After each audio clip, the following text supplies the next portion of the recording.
running through this, and something Janet taught us at Academic Network and Stereocycle early on is, and why fear should not be a factor, that as long as the information you put out there is accurate, it will stand up.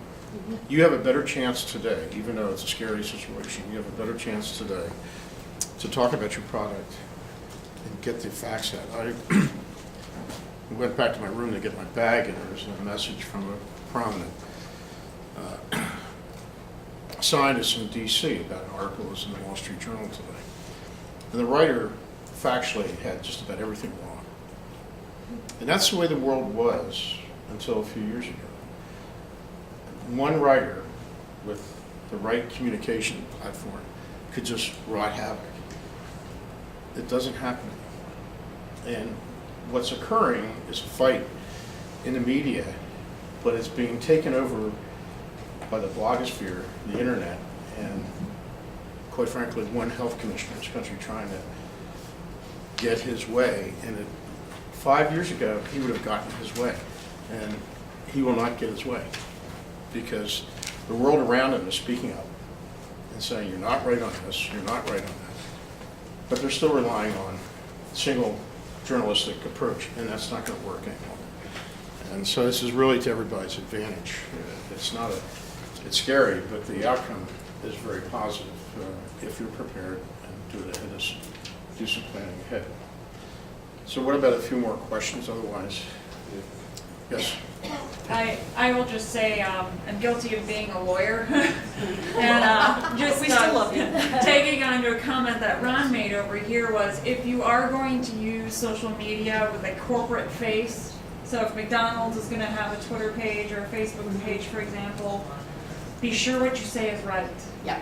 Because again, I mean that is all public information that can be lifted, that can be used against you in a court of law, and all of those things. So in as much as you want to be very quick to react and to respond to what you believe is inaccurate or information or rumor, just be damn sure you're right, because the backfire there could be a lot worse than remaining silent to that chatter in the first place. Which brings us back to the point, and if people took nothing else from this conversation today, I would say make sure you have a social media policy established within the corporation, because for that very reason it could be death to you, and you can be tied up for years if you don't.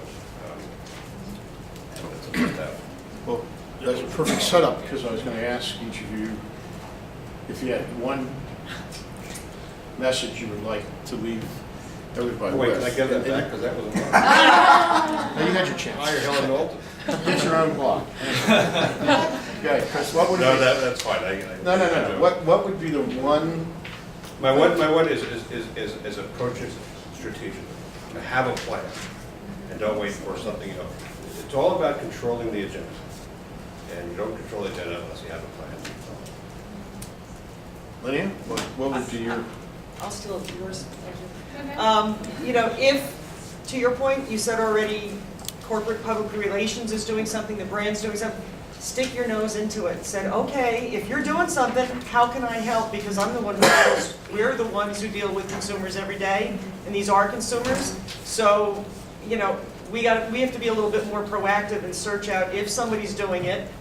Like the Dove brand I know is doing it. Edelman is our PR agency who happens to do it. They know that anything that comes out that requires interaction has to come through my group.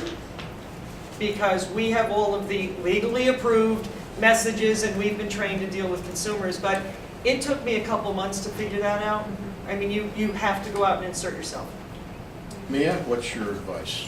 The one piece, I think it's just, walk before you run, you make sure you have a listing strategy, make sure that everybody's on board on the listing strategy before you do anything else. So Janet? I would just not be afraid of it.